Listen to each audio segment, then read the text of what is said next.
Ես ուղղակիորեն ինչպես ասացի չեմ ուզեցել եւ չեմ ուզում անընդհատ անդրադառնալ, բայց այս վերջին օրերին կարծես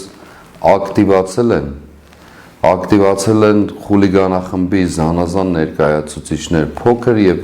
մեծ տրամաչափի, մեծն էլ ճակերտավոր, անշուշտ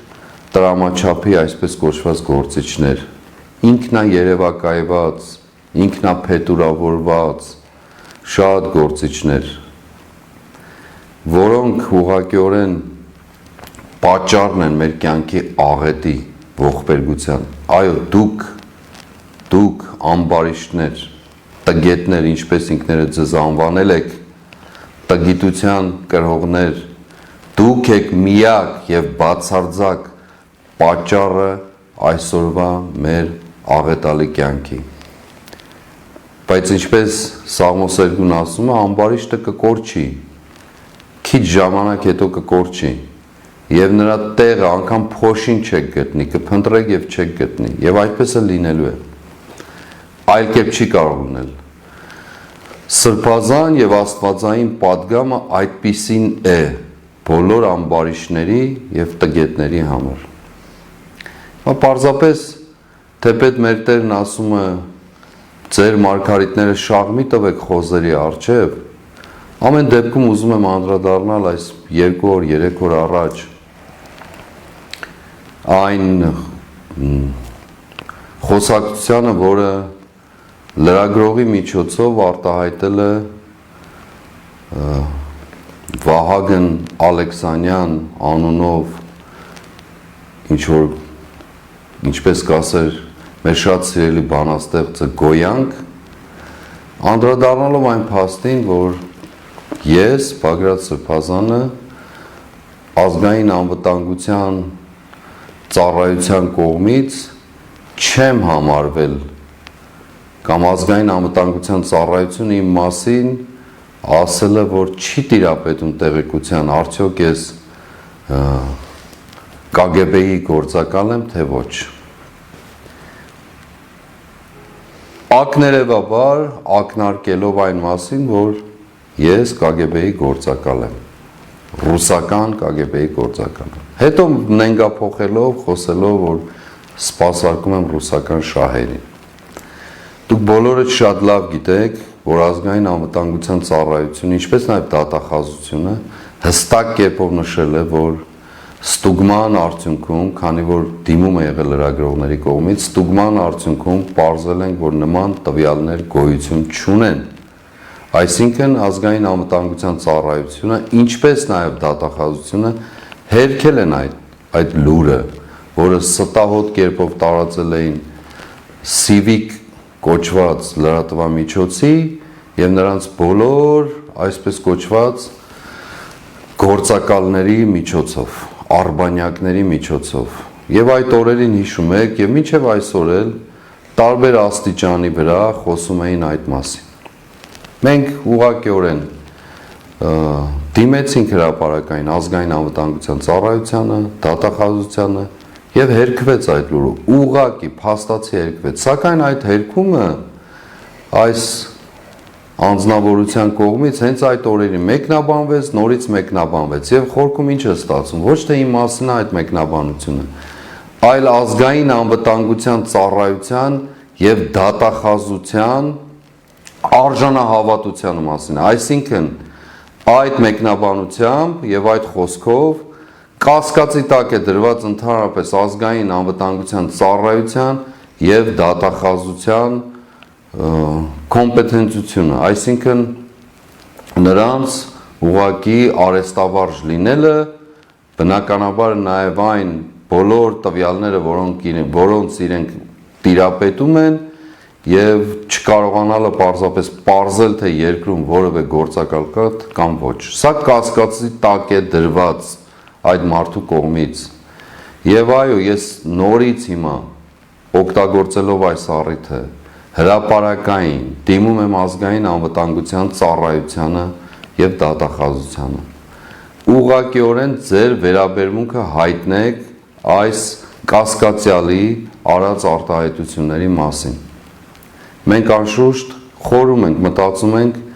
դարձյալ դատական գործընթաց սկսել, ինչպես արդեն իսկ մեկը կա CVKM-ի եւ մյուսի նկատմամբ եւ սրան էլ ուղղակի ներգրավել այդ գործընթացի մեջ։ Բնականաբար դա լինելու է։ Եվ նորից,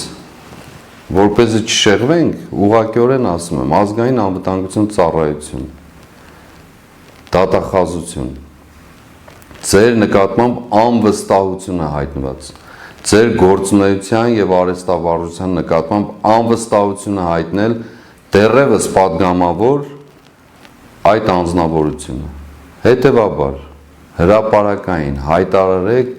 ուղղակիորեն ասեք, թե ինչպիսին է եղել ձեր վերաբերմունքը կամ ձեր ստուգումների արդյունքում արտահայտված ոչ միայն կարծիք, այլև փաստը։ Եթե չանեք դա, նշանակում է, որ դուք էլ համագործակցում եք նրանց հետ եւ անաչառություն չկա, որը շատ դեպքերով կասկածի տակ է դրված եւ այս պարագային իշխանական արբանյակի կողմից եւ բնականաբար մեզ մնում է միայն ձեզ հորդորել, որպեսզի գտնվեք այն գործունեության արհեստավարժություն տիրույթում, որը դուք հավակնում եք կամ հավակնել եք ներկայացնել մեր ժողովրդի կյանքում։ Երկրորդը, եթե նույն տրամաբանությանը հետևենք, որ տվյալների չի տիրապետում եւ դա չի նշանակում, որ գործակալ չէ ինչ որ մեկը, լինի դա Վահագն Ալեքսանյան կամ Վայրագ Ալեքօղլու, կապ չունի։ Ուրեմն նույն տրամաբանությամբ էլ մենք կարող ենք ասել, որ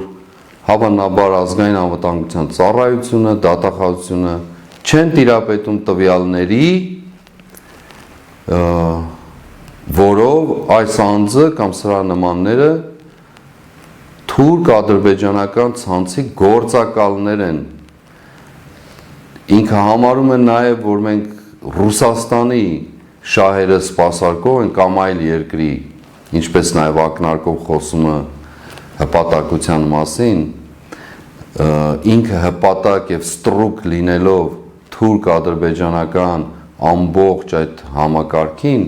փորձում է ուրիշներին այդպես արատավորել։ Եվ բնականաբար, եթե այդ նույն տրամաբանությամբ գործենք, նշանակում է, որ ազգային անվտանգության ծառայությունը միգուցե չի տիրապետում տվյալներին կամ չի բացահայտում, ինչ տրամաբանությամբ ուզում է, թե ում շահերն է սպասարկում, այսինքն ակնհայտ է, թե ում շահերն է սպասարկում, այդ անձը եւ իրենց ամբողջ խմբակը սպասարկում են թուրք-ադրբեջանական ամբողջ այդ թշնամական կողմի կամ թշնամական միավորի շահերը, դա ակնհայտ է, երևում է ամեն ինչից, իրենց խոսքից, ցեղասպանության ժխտումից, Արցախի հանձնումից եւ այլն եւ այլն եւ այլն։ Այդուհանդերձ նույն տրամաբանությամբ կարող ենք ասել, որ ազգային անվտանգության ծառայությունը, դատախազությունը չեն տիրապետում հավանաբար միգուցե չեն տիրապետում այն տվյալներին, որ այս մարդը, այս անձը թուրք-ադրբեջանական ցանցի գործակալը։ Էլ չեմ խոսում օմեգայի մասին, հայտնի օմեգայի մասին, որը անընդհատ տարածվել է մամուլում, հանրային տիրույթում եւ որևէ հերքում չի եղել այդ իմաստով, որևէ հերքում կրկնակի գործակալ եւ այլն, բոլորդ էլ գիտեք դրա մասին, հայտնի օմեգային։ Փնտրեք գտեք թե ով է այդ հայտնի օմեգան։ Ես ոչ թե կարծիք ու վերաբերմունք եմ հայտնում, այլ մամուլում եղած ուղղակիորեն չի հերկվել որևէ կերպ, ոչ վիճարկվել է դատարաններում, ոչ որևէ այլ կերպ։ Եվ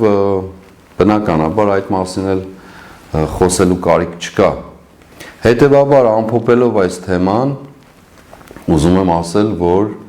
ազգային անվտանգության ծառայություն, դատախազություն, ձեր գործառույթը իրականացրեք, ձեր ամբողջական գործառույթը, հմտությունը, արհեստավարժությունը կասկածի տակ է դրված այդ անձնավորության կողմից, որին ինչպես ասացի, չի ուզում անդրադառնալ, որովհետև մեր Տերն ասում է մարգարիտները խոզերի առջև շաղ մի տվեք, այդուհանդերձ չէի կարող նաև չանդրադառնալ։ Երկրորդը ուրիշ մի անձնավորություն, պարզապես հպանցիկ անցնեմ դրա կողքով։ Հայտնի դեպքը լրագրողի հետ պատահած Հռիփսիմետ Ջեբեջյանի իր ցինիզմի եւ լկտիության այսպես գագաթնակետից խոսելով այդ մասին, փորձելով արդարացնել ինքն իրեն, հղումը տալով ինձ եւ այլն, չի բավարարվել եւ հղումները տվել Սուրբ գրքին, Սաղմոսներին, 18-րդ Սաղմոսին, Ավետարանին եւ այլն։ Երևի կյանքի մեջ առաջին անգամ էր կամ հղում էին տվել կամ ցուցում վերցնելու եւ այդպիսով փորձելու արդարացնել իր ամբարշտությունն ու տգիտությունը։ Ընդ որում Սաղմոսի մասին խոսելով չի էլ կարողանում հայերեն ոչ ընթերցել, ոչ էլ արտաբերել։ Ասեմ ուղղակի, որ եռաժամ բառ գոյություն չունի հայերենում։ Ոչ գրաբարում, ոչ աշխարհաբարում, ոչ արևմտահայերենում, ոչ արևելահայերենում, ոչ էլ երևի բարբառներում։ Այդ տգետ ամբարիշտ համենայն ժամը, հարաժամը, բայց ոչ եռաժամ։ Այդ դիմացիդ նստածն էլ նույն կերպով, նույն ամբարշտությամբ եւ տգիտությամբ չի հասկանում, թե ինչ ես ասում։ Եվ ինքն իրեն ինչպես միշտ տվել այդ դերը, ինքն իրեն լուրջ դեմքով գլխով են փորձում անդրադառնալ, բայց այդուհանդերձ այստեղ թեմա չկա, ես ուղղակի ասում եմ տգիտության եւ ամբարշտության բացառիկ ներկայացում, ինչպես Սուրբ Գիրքն ասում է, բայց անօրենները կկորչեն, ամբարիշները կկորչեն եւ շատ շուտով կկորչեն եւ նրանց փոշին անգամ չի մնա, հետքը անգամ չի մնա։ Թեպետ հետևանքները մենք կրելու ենք դեռ երկար ժամանակ, այդուհանդերձ այդ հետևանքների լուծումները մեր ձեռքին են լինելու եւ մենք ենք լուծելու բոլոր խնդիրները, վերականգնելու մեր տունն ու պատիվն ու արժանապատվությունը։